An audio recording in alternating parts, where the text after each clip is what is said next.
नमस्कार दोस्तों, कैसे हैं आप सब। स्वागत है आपका मेरे यूट्यूब चैनल मेरी स्कूल के अंदर।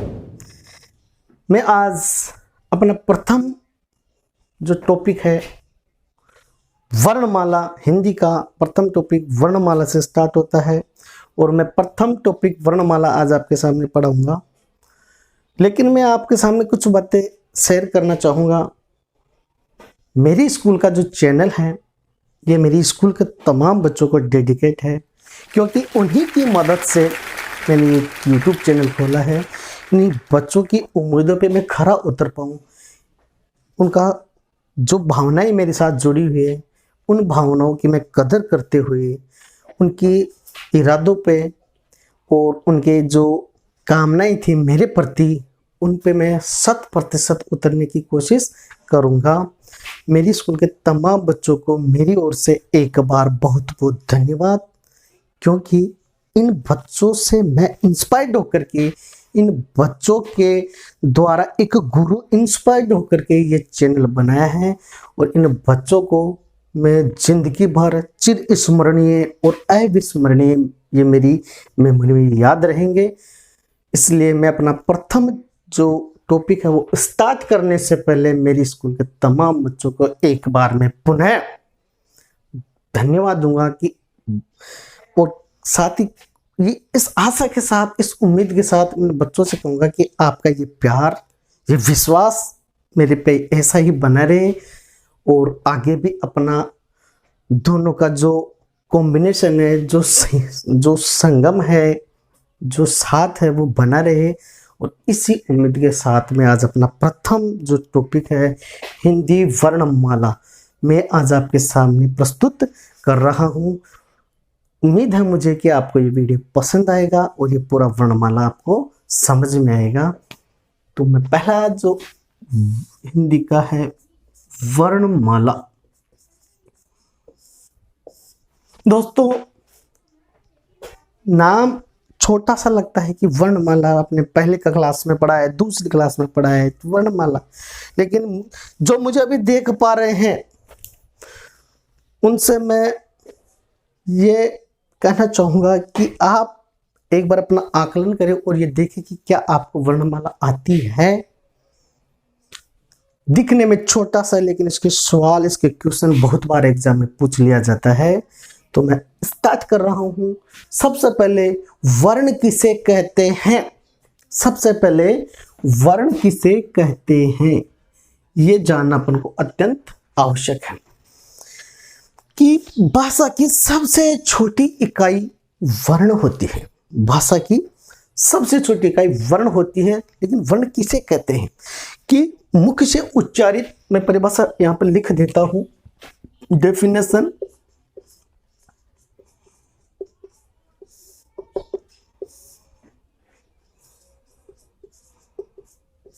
भाषा की वह छोटी से छोटी इकाई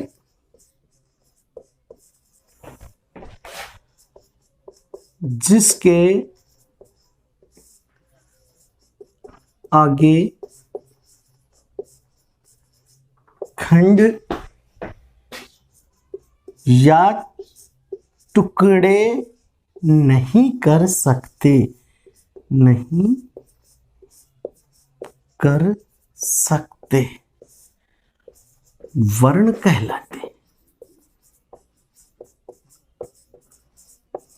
समझना दोस्तों कि मुख से उच्चारित वह ध्वनि जिसको हम आगे तोड़ नहीं सकते, उसका हम खंड या टुकड़ा नहीं कर सकते, वही वर्ण कहलाता है। जैसे मैं फॉर एग्जाम्पल क, ग, आ, ए, मैं, ये सारे क्या है, वर्ण है दोस्तों। सारे क्या है, वर्ण है। इन प्रत्येक वर्ण को हम स्वरों की सहायता से बोलते हैं। प्रत्येक वर्ण स्वरों की सहायता से बोला जाता है। जैसे ये क है, अभी मैंने मुख से उच्चारित की क, ल, श, प, इत्यादि जो मैं मुख से उच्चारित कर रहा हूं वही वर्ण कहलाता है। और यदि मैं इनको लिख देता हूं, लिपि कर देता हूं, लिख देता हूं, जैसे मैंने च लिखा और यह बोला, च लिखा है, तो ये जो जो लिख दिया है ये अक्षर कहलाते हैं, अक्षर कहलाते हैं। यदि मैं इनको लिखूं नहीं और खाली सिर्फ मुख से उच्चारित करूं, क, ख, ग, ऐसे कुछ भी वर्ण अपन जो से वर्णमाला में प, ल, च, र, कुछ भी, तो जो यदि मैं लिख नहीं रहा हूं और खाली सिर्फ मैं मुख से उच्चारित कर रहा हूं तो वो तो होगा वर्ण। और यदि मैं उच्चारण के साथ साथ में लिख भी रहा हूं, च, ये, मैं, तो ये अब लिखने के साथ में ये क्या हो जाते हैं, अक्षर कहलाते हैं। तो वर्ण की परिभाषा समझ में आ गई होगी शायद, कि मुख से उच्चारित वह ध्वनि जिसको हम आगे तोड़ नहीं सकते, जिसके हम आगे टुकड़े नहीं कर सकते, वर्ण कहलाता है। टॉपिक है अपना वर्णमाला। अब अपन को वर्ण समझ में आ गया, तो वर्णमाला किसे कहेंगे? वर्णमाला इसे कहेंगे कि वर्णों का क्रमबद्ध अध्ययन,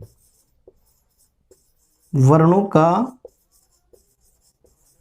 क्रमबद्ध अध्ययन वर्णमाला कहलाता है।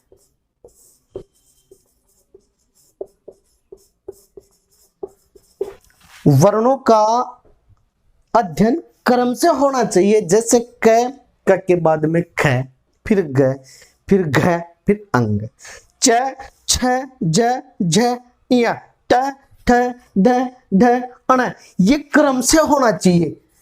क के बाद में ख आता है दोस्तों, घ, अंग, च, छ, ज, झ, य, तो ये क्रम से होगा, उसे ही अपन वर्णमाला कहते हैं। यदि मैं यहां लिख रहा हूं त, क, स, प, य, र है, तो ये वर्णी, लेकिन इनका अध्ययन क्रम से नहीं है। त के बाद में क थोड़ी ना आता है, नहीं आता ना, तो ये वर्णमाला के अंदर नहीं आता, इसे अपन वर्णमाला नहीं कह सकते। वर्णमाला कहेंगे जो वर्णों का क्रम से अध्ययन हो रहा है, वर्ण क्रम से आ रहा है, उसे ही अपन वर्णमाला कहते हैं। तो आई थिंक वर्णमाला की परिभाषा क्या हो जाएगी कि वर्णों का क्रमबद्ध अध्ययन वर्णमाला कहलाता है। वर्णों का क्रमबद्ध अध्ययन वर्णमाला कहलाता है। वर्ण अपन को समझ में आ ही गया है कि मुख से उच्चारित वह भाषा की सबसे छोटी इकाई जिसको हम आगे तोड़ नहीं सकते, जिसके हम आगे खंड या टुकड़े नहीं कर सकते, उसे हम क्या कहते हैं? वर्ण कहते हैं। तो वर्ण और वर्णमाला की दोनों की मैंने डेफिनेशन आराम से बता दी है। तो चलते हैं कि अब वर्ण कितने प्रकार के होते हैं, किसे वर्ण किसे क्या कुछ कहते हैं, वो हम अभी अभी देख लेते हैं।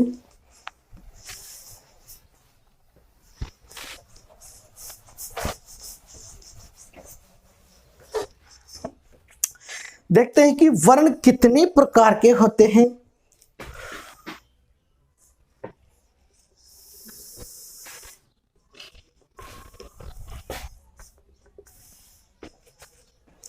माध्यमिक शिक्षा बोर्ड, एनसीईआरटी, इन सभी में वर्ण दो प्रकार के माने गए हैं। पहला है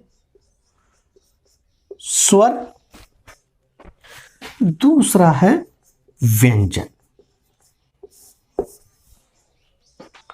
अनुस्वार और विसर्ग को भी वर्णों में शामिल किया गया है। वैसे यदि वर्ण की प्रकार की बात करें कि वर्ण कितने प्रकार के होते हैं, तो वर्ण 4 प्रकार के हैं, लेकिन माने अभी फिलहाल 2 गए हैं, स्वर और व्यंजन। लेकिन अगर से बढ़े तो अनुस्वार और विसर्ग ये भी प्रकारों में गिने जाते हैं। लेकिन फिलहाल अपन को दो ही प्रकार पढ़ने हैं, स्वर और व्यंजन, क्योंकि ये अभी दो है ना अधिकांश गाइडों में और माध्यमिक शिक्षा बोर्ड एनसीईआरटी इनमें अभी ये दोनों को वर्णों में शामिल नहीं किया गया है। तमाम जो गाइड हैं, जो बुक्स हैं, उनमें दो ही प्रकार से दिए गए हैं, स्वर और व्यंजन। तो स्वर कितने होते हैं? स्वर 11 होते हैं और व्यंजन होते हैं 33। हिंदी वर्णमाला में यदि कुल वर्णों की बात करें, हिंदी वर्णमाला में यदि अपन कुल वर्णों की बात करें तो होते हैं 52 कुल। और यदि मुख्यतः की बात करें तो मुख्य तो होते हैं 44। 11 स्वर और 33 व्यंजन। यदि इनको अपन ऐड कर देंगे तो ये टोटल कितने हो जाएंगे? 44। और यदि कुल वर्णों की बात करें कि हिंदी वर्णमाला में कुल कितने होते हैं तो 52 होते हैं। कई बार एग्जाम में क्वेश्चन पूछ लिया गया है। तो अपन बात करेंगे सबसे पहले स्वर कौन कौन से होते हैं। ए, आ, ई, उ, री, ए, आई, ओ और आओ। ये 11 होते हैं। सबसे पहले स्वर कितने होते हैं? 11 होते हैं। लेकिन अपन बात करेंगे कि स्वर किसे कहते हैं।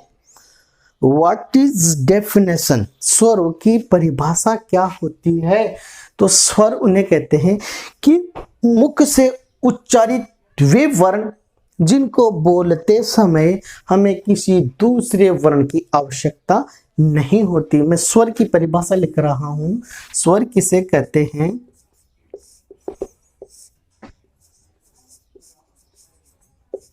मुख से उच्चारित वह ध्वनि या वर्ण जिनको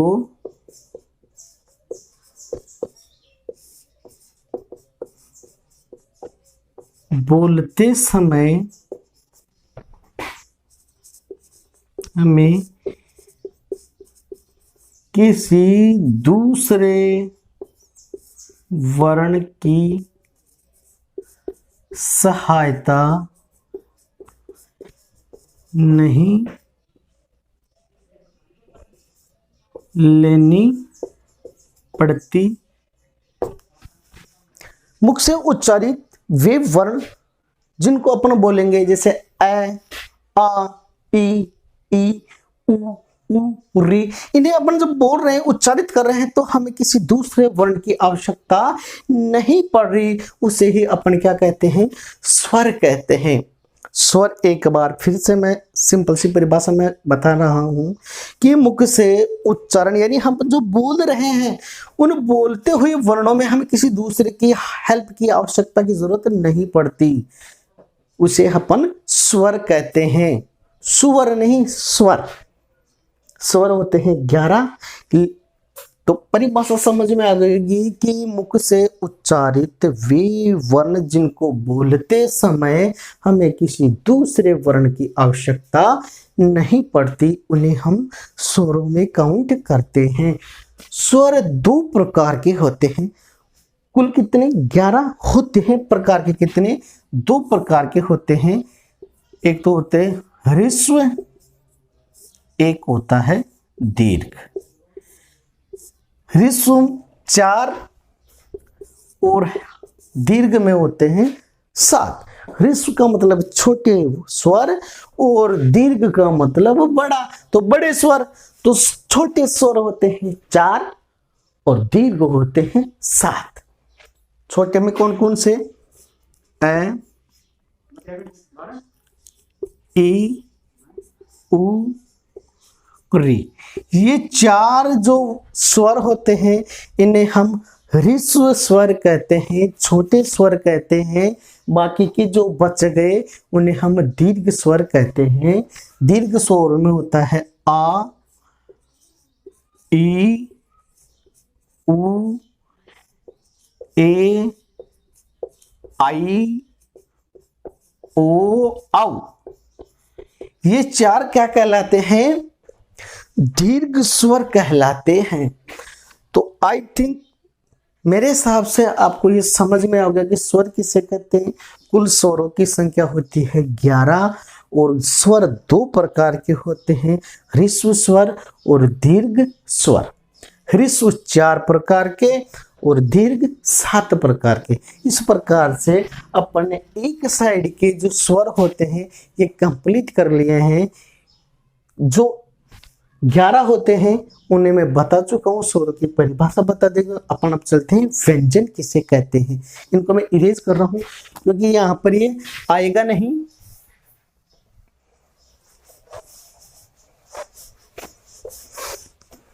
व्यंजन यहां से ले लेता हूं मैं।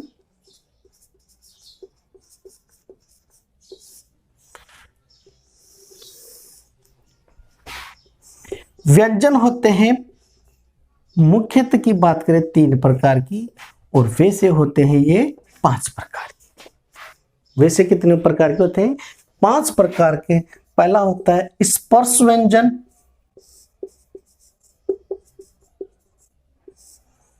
ऊष्म व्यंजन,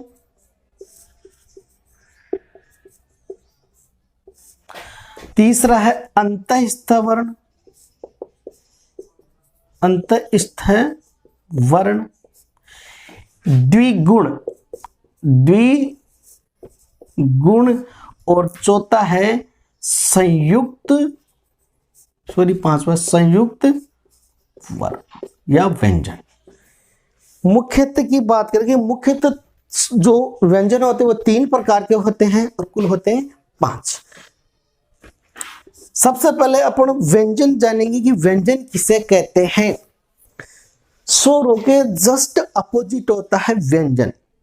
डेफिनेशन परिभाषा क्या हो जाएगी कि मुख से उच्चारित वे वर्ण जिन्हें हम बोलते समय हमें स्वरों की सहायता लेनी पड़ती है, अर्थात वे वर्ण जिन्हें उच्चारण करने के लिए हमें किसी दूसरे व्यंजन या दूसरे वर्ण की हेल्प या आवश्यकता पड़ती है, हमें उन्हें हम क्या कहते हैं?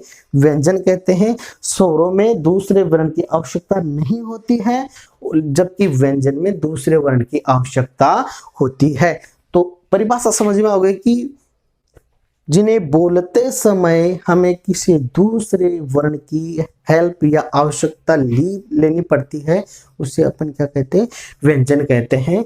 और हिंदी वर्णमाला में टोटल व्यंजन 33 फिलहाल माने गए, कुल होते हैं जो अभी आपके सामने बता रहा हूं। स्पर्श व्यंजन कैसे? मत क, ख, ग, घ, अंग, च, छ, ज, झ, य, ट, ड, ढ, अण, त, थ।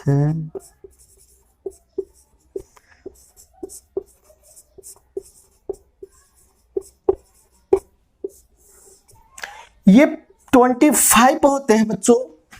स्पर्श व्यंजन कितने होते हैं? 25। एक बार मैं लिख देता हूं। ऊष्म व्यंजन भी होते हैं 4, अंतःस्थ वर्ण भी होते हैं 4, द्विगुण वर्ण होते हैं 2 और संयुक्त वर्ण होते हैं 4। स्पर्श व्यंजनों में क वर्ग, च वर्ग, ट वर्ग, त वर्ग और प वर्ग, ये 25 होता है। इन 25 को अपन स्पर्श व्यंजन कहते हैं। स्पर्श व्यंजन क्यों कहते हैं कि इनका जब भी अपन उच्चारण करते हैं तो ये मुख के अंदर कहीं ना कहीं किसी ना किसी भाग को ये स्पर्श करते हैं, छू करके ही निकलते हैं, इसलिए हम इन्हें क्या कहते हैं? स्पर्श व्यंजन कहते हैं। जैसे क, ख, ग, घ, अंग, च, छ।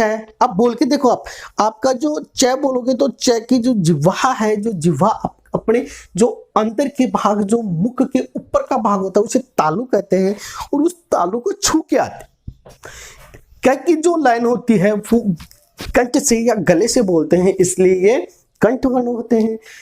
ट की बोलेंगे तो ट ठ ठ, ये मुख के अंदर बोलते हैं, तो किसी न किसी भाग को छू करके ही अर्थात टच होकर के ये बोले जाते हैं, इसलिए इन्हें अपन क्या कहते हैं, स्पर्श व्यंजन। नाम से ही स्पर्श हो रहा है, स्पष्ट हो रहा है, स्पर्श व्यंजन। जब भी इनको बोलेंगे तो मुख के किसी न किसी भाग को ये छू करके ही निकलेंगे, अर्थात वो कहीं कहीं भाग को टच करेंगे, इसलिए अपन इसे क्या कहते हैं, स्पर्श व्यंजन कहते हैं। और स्पर्श व्यंजन 25 होते हैं। क्लियर। आगे चलते हैं ऊष्म व्यंजन। ऊष्म का मतलब होता है गर्मी। ये 4 जो वर्ण है, इन्हें जब अपन मुख से उच्चारण करेंगे, बोलेंगे, तो थोड़ी मात्रा में ही सही लेकिन होती है, मुख के अंदर ऊष्मा या गर्मी उत्पन्न होती है, इसलिए हम इन्हें क्या कहते हैं, ऊष्म व्यंजन कहते हैं। ऊष्म व्यंजन कौन कौन से होते हैं, श, श, स और है। ये 4 जो वर्ण होते हैं ये ऊष्म व्यंजन कहलाते हैं। इनको आप बोल के देखो, श, इस श का उच्चारण करेंगे तो ये ऊपर लगता है, तालु के लगता है, श, श, श और है। तो आप बोल के दो श श श। यदि तीनों को अपन लगातार जल्दी से बोलेंगे तो आई थिंक मुख के अंदर आग भी लग सकती है। इसलिए आप जो बोल के देख रहे हो, जो प्रयास कर रहे हो, आपको अंदाजा हो गया कि वाकई में ये ऊष्म व्यंजन है, वाकई इनमें थोड़ी घर्षण होती है। तो इन 4 जो व्यंजन वर्ण है इन्हें अपन कहते हैं ऊष्म व्यंजन। और ऊष्म व्यंजन यदि अपन ट्रिक से बात करें, स्पर्श में तो कोई दिक्कत नहीं है, कैसे मात्र के 5 जो क वर्ग, च वर्ग, ट वर्ग, त वर्ग और प वर्ग ये स्पर्श व्यंजन कहलाते हैं। उसके बाद में ऊष्म का मतलब तो गर्मी, और गर्मी से यदि आपको याद रहो तो स से अपन ले सकते हैं, किसी लड़की का नाम आता है सुशीला, वर्षा, वर्षा में ये से आता है। और स से लेंगे क्या, सरोज ले लो या सीता ले लो, कुछ भी। तो देखते हैं कि घरों में अक्सर महिलाएं जो खाना पकाने का काम करती है, ऊष्मा गर्मी वहां होती है ना।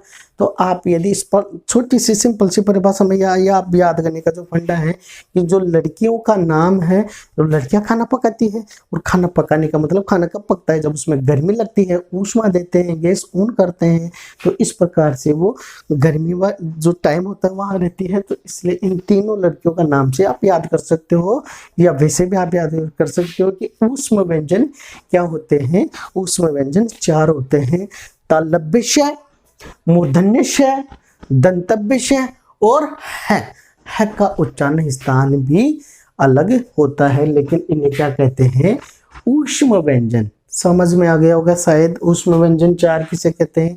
अब बात करें अंतःस्थ वर्ण की।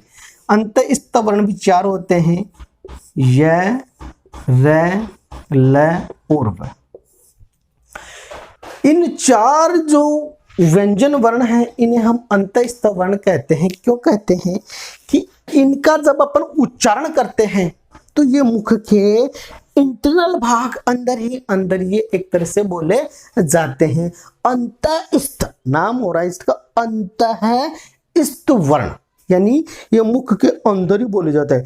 या, र, ल, व, ऐसे मुख के अंदर एक हवा का गुब्बार बन रहा है, और गुब्बार बनकर आप बोल के देख लो, एक बार कोशिश करो। या, र, ल, व, मुख के अंदर अंदर बोला जा रहा है, इसलिए इन्हें क्या कहते हैं, अंतःस्थ वर्ण कहते हैं। अंतःस्थ वर्ण होते हैं 4 प्रकार के, ऊष्म व्यंजन होते हैं 4 प्रकार के। नेक्स्ट चलते हैं द्विगुण। द्विगुण नाम से पता चले, द्विगुण यानी 2। द्विगुण में कौन कौन से आते हैं, ड और ढ। जो नीचे जो नुक्ता लगता है, जो ये बिंदी लगती है, ये 2 अलग है, और यहाँ आप देख पा रहे हो ये ड और ध, इसके अंदर में ये जो छोटी सी जो नुक्ता है, ये जो डॉट है, ये बिंदी ये नहीं लग रही है, इसलिए ये अलग से होते हैं। और इन 2 को भी वर्णमाला में शामिल किया गया है, और इन 2 को द्विगुण कहते हैं। इन दोनों को क्या कहते हैं, द्विगुण वर्ण कहते हैं। नेक्स्ट है संयुक्त वर्ण। संयुक्त में 4 होते हैं, श्रय, क्षय, त्रय और ज्ञ। इन चार जो व्यंजन वर्ण हैं इन्हें संयुक्त वर्ण कहते हैं। संयुक्त क्यों? क्यों इनमें दो दो वर्ण मिले हुए हैं। दो वर्णों की मेल से ही ये तीसरा वर्ण बना है, इसलिए अपन इन्हें क्या कहते हैं? संयुक्त वर्ण कहते हैं। इस श्रय के अंदर क्या मिला हुआ है? श और र प्लस प्रत्येक वर्ण को अब मैं बता चुका हूं कि स्वरों की सहायता से बोले जाते हैं और ये आधे आधे हैं और इसमें ये मिलने के बाद में ये श्रय बनता है। क आधा और श से बनता है क्या? श्रय। त र से बना है त्रय और जय प्लस य, इन दोनों से क्या बना है? ज्ञ। इसलिए चार जो वर्ण है इन्हें अपने संयुक्त वर्ण कहते हैं। इस प्रकार से यदि अपन टोटल की बात करेंगे कि टोटल व्यंजन कितने हुए, तो अभी जो हिंदी वर्णमाला में यदि बात करें कि कितने होते हैं तो आपको बताना है 44। यदि बात करें कि हिंदी वर्णमाला में कुल कितने वर्ण होते हैं तो आपको 52 बताना है। यदि 44 की बात करें तो 11 स्वर और 33 व्यंजन। 33 व्यंजन में कौन कौन से? 25 स्पर्श व्यंजन, 4 ऊष्म व्यंजन 29 और 4 अंतःस्थ वर्ण। इस प्रकार से यहां तक क्या हो गए हैं? 33 हो गए हैं। 33 में 11 अपन ऐड कर देते हैं तो 44 हो जाते हैं। बाकी के ये जो बचे हैं ये 52 के अंदर आते हैं। जैसे अपन इनको काउंट करते हैं, मैं आपको बता दूं कि 52 वर्ण कौन कौन से हो गए हैं। 25 तो हो गए साहब स्पर्श व्यंजन, 25 स्पर्श व्यंजन। 11 अपन ने लिए क्या? स्वर। 4 अपन ये स्वर लिख देता हूं। 4 लिए ऊष्म व्यंजन। 4 अपन लिए अंतःस्थ वर्ण। 4 अपन ने क्या? 2 लिए द्विगुण। 4 क्या है? संयुक्त वंश। इन सभी को यदि अपन टोटल करेंगे तो ये 50 होते हैं। 25 और 11 होते हैं 36। 36 में 4 40, 44, 48 और 2 50। बात कर रहे हैं 52 की, अभी आ रहे हैं 50। तो 2 कौन से रह गए? 2 रह गए दोस्तों जो स्वरों के अंदर आते हैं। कौन से? यहां लिख देता हूं, अंग और अह। ये 2 वर्ण अभी जो स्वर है ये यहां पर नहीं आए। इन्हें स्वर मानते हैं लेकिन स्वर है नहीं। इन्हें हम अयोगवाह कहते हैं। इन 2 को क्या कहते हैं? अयोगवाह वर्ण। अयोगवाह वर्ण इसलिए कहते हैं कि न तो इनको स्वरों में काउंट करते हैं और न ही इन सब को व्यंजन वर्ण में काउंट करते हैं। अर्थात ये 2 धोबी के वो हैं जो ना घर के ना घाट के, अर्थात स्वरों में भी गिनती नहीं आती इनकी और व्यंजन वर्ण में गिनती नहीं आती। इसलिए मैंने लास्ट में ये चीज बताई है, क्योंकि स्वरों में आते तो मैं पहले ही बता देता, लेकिन स्वरों में नहीं आते इसलिए मैं नहीं बताया हूँ। और ये व्यंजन में भी नहीं आते इसलिए मैंने इनका बीच में भी जिक्र नहीं किया है। इनका सबसे लास्ट में जिक्र इसलिए किया है कि ये धोबी के 2 वो हैं जो न घर के और न घाट के। इस प्रकार से कितने हो गए? 52 वर्ण हो गए हैं। हिंदी वर्णमाला में कुल वर्णों की बात करें 52 जो आपके सामने मैंने बता दिया है। और यदि मुख्य स्वर और या वर्णों की बात करें तो आपको 44 बताना है दोस्तों। तो आई थिंक मेरा जो ये वर्णमाला का जो 52 का जो टॉपिक था वो यहाँ पर कंप्लीट होता है। आप मुझे कमेंट ज़रूर बॉक्स में बताना कि गुरुजी यहाँ हमें ये समझ में नहीं आई और हमें यहाँ पर ये अच्छा लगा। मेरी स्कूल के बच्चों से मैं ये निवेदन करता हूँ कि आप मुझे ज़रूर बताना, क्योंकि मैंने आपको कई बार वैसे तो स्कूल के अंदर पढ़ा दिया है, लेकिन आज आपके कहने के बाद में, आपके बार बार आग्रह के बाद में, मैंने आज अपना फर्स्ट डेमो जो यहाँ पर आपके सामने प्रेजेंट किया है। तो ऑन स्क्रीन और ऑफ स्क्रीन में काफ़ी डिफरेंस होता है, जो मैंने देख भी लिया है आज। अभी प्रत्येक इस 4 द्वारे में मेरे अलावा कोई भी नहीं है, अर्थात बाहर से लोग देखने की पागल तो नहीं हो गया, कहीं अंदर ही अंदर बड़बड़ाहट कर रहा है, कुछ कर रहा है। इसलिए मेरा ये 52 का अर्थात जो वर्णमाला का टॉपिक था ये is that complete. I think आपको समझ में आया होगा, और इसी का जो आगे का भाग है मैं अगले वीडियो में लेकर आऊँगा, जो उच्चारण स्थानों में आते हैं, वो जो कई प्रकार से आते हैं। तो मैं आगे का नेक्स्ट वीडियो मिलते हैं नेक्स्ट वीडियो में, और इसके आगे की जो कहानी है वो नेक्स्ट वीडियो मिलते हैं।